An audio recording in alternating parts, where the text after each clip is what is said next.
वहीं दूसरी तरफ राहुल ने कियान के कहे अनुसार एक इन्वेस्टिगेशन टीम को प्रिपेयर करने के लिए वैभव को बोल दिया था।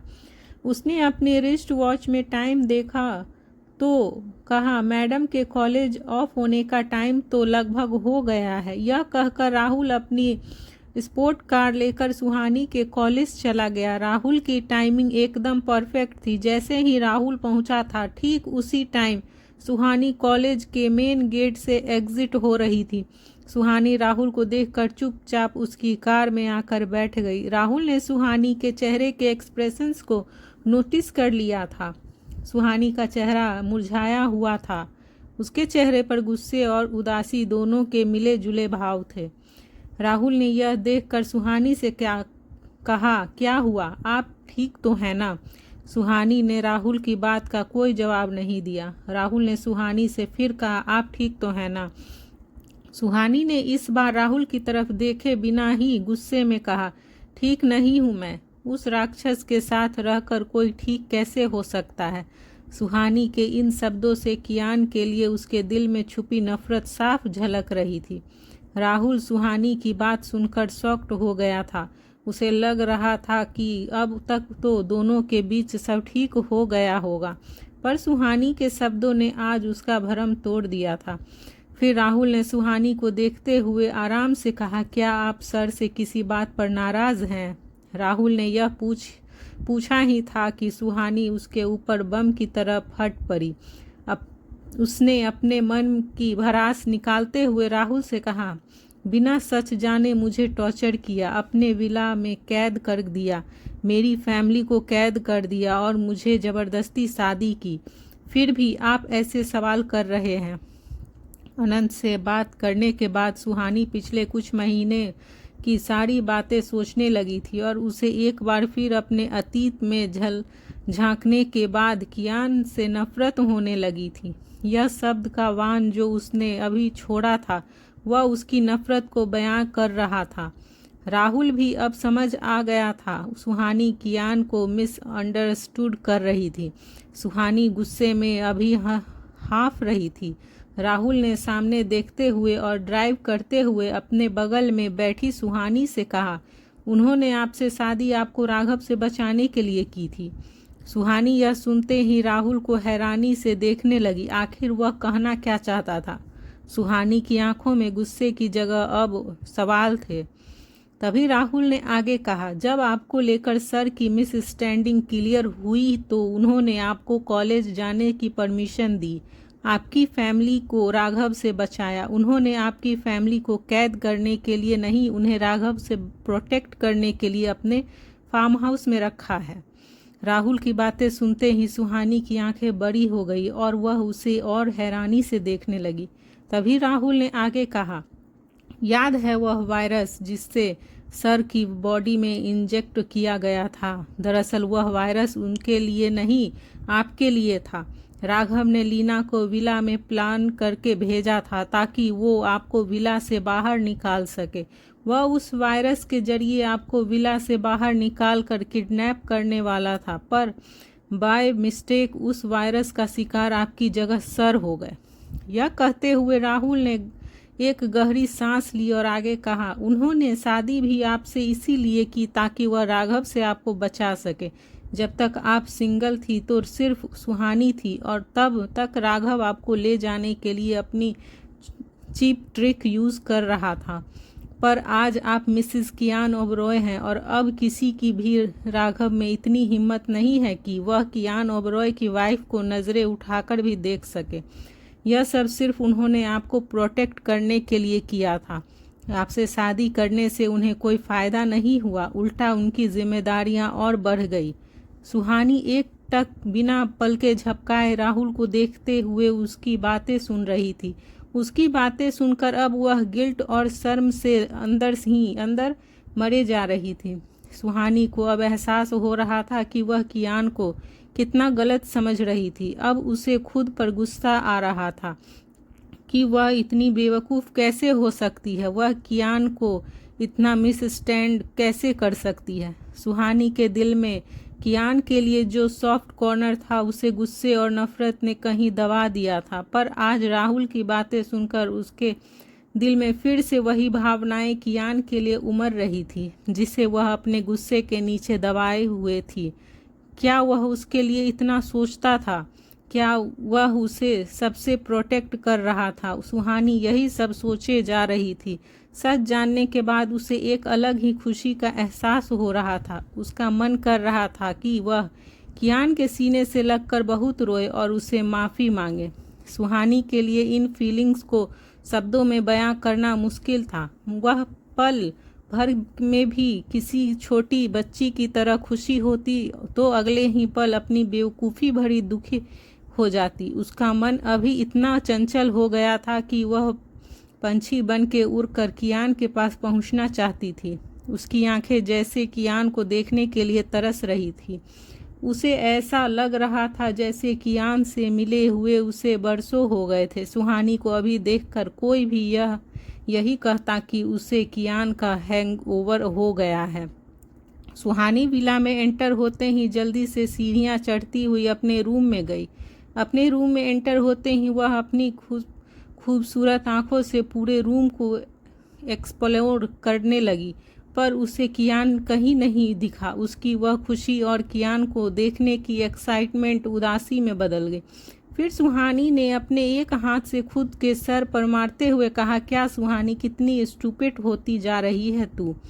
अभी तो वो ऑफिस में होंगे, इंतज़ार कर उनके आने का। इंतज़ार, यह शब्द सुहानी को पहाड़ जैसा लग रहा था। उसे यह पल इतनी भारी लग रही थी कि उसे लग रहा था कि कहीं वह कियान का इंतज़ार करते करते मर न जाए। सुहानी ने अपने मन में आए इस ख्यालों को एक तरफ झटकते हुए कहा, पहले उनके साथ कुछ पल जी तो ले, बाद में मर जाना।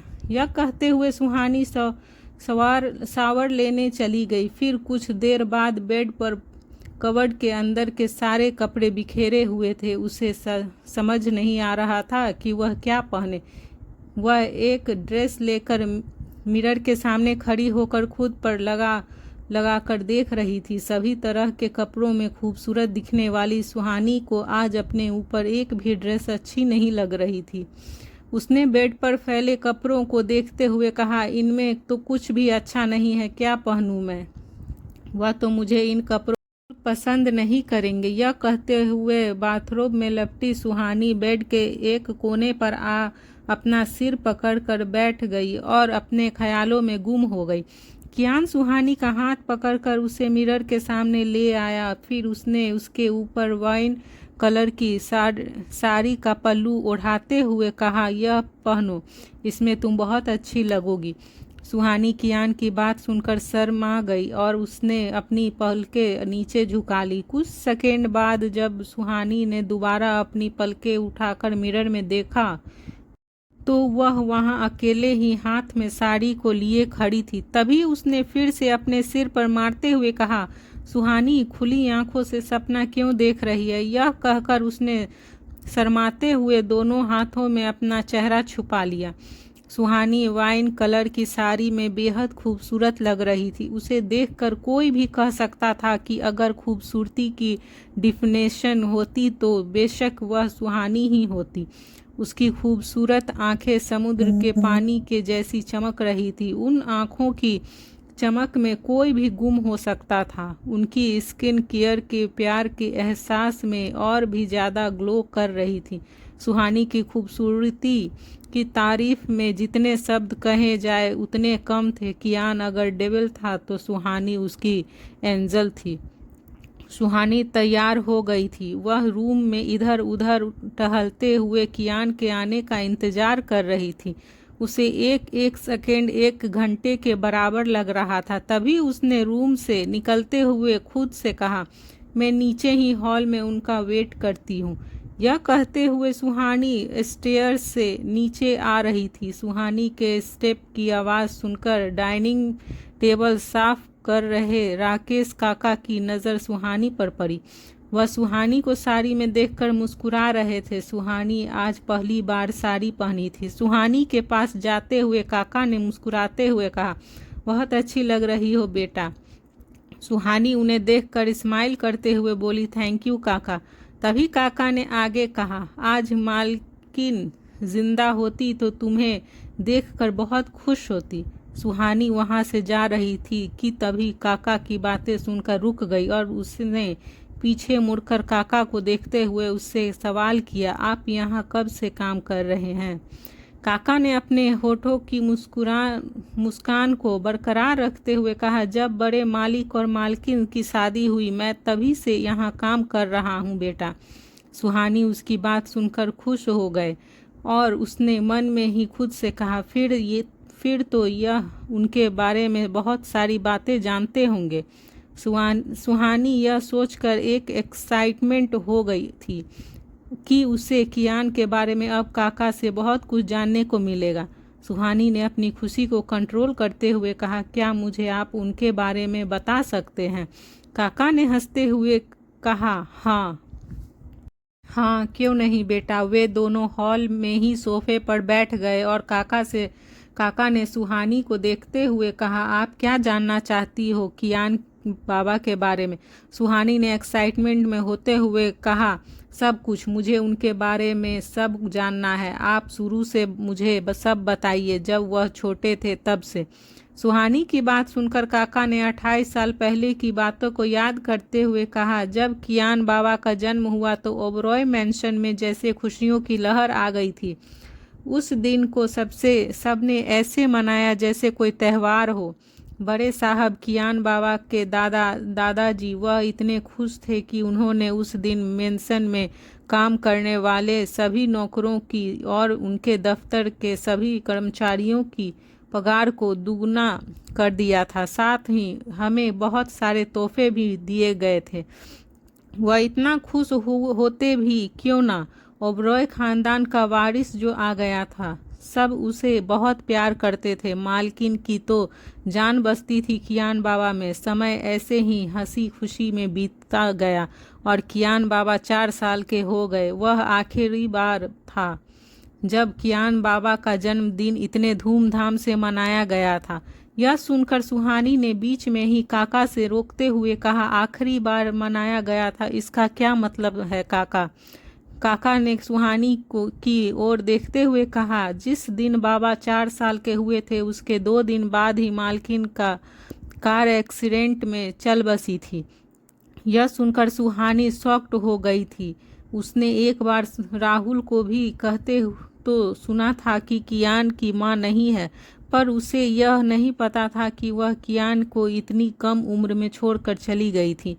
अब सुहानी के दिल में कियान का पास्ट जानकर उसके लिए प्यार और सम्मान और बढ़ गया था। साथ ही उसकी कियान से मिलने की बेचैनी भी बढ़ गई थी। तभी काका ने आगे कहा, माँ के जाने के बाद कियान बाबा बहुत उदास और सबसे दूर रहने लगे थे।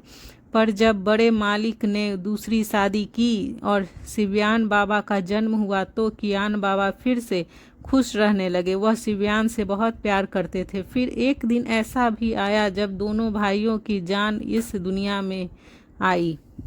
यह कहते हुए काका अचानक से बीच में ही रुक गए। सुहानी ने काका को बीच में रुकते देखकर कहा, क्या हुआ काका, आप चुप क्यों हो गए?